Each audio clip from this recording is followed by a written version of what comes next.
Tai Budrys bandė šitam žmogui, kuris puikiai sutarė su Lukašenka, nekartą ten buvęs, jau su juo kalbėjęs normaliai, bando aiškinti, kad čia Baltarusija yra kalti, čia hybridinė ataka ant mūsų.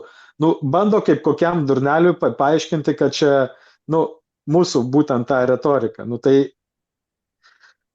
paskui kitą dieną susitiko Rubio su jo, nei žodžio nebebuvo kalbama apie Baltarusiją, ten kalbėjo apie, kaip pagyrė, kaip kokie mes šaunuoliai, kad jau 5+ procentus NATO išlaidoms skirsim savo biudžeto.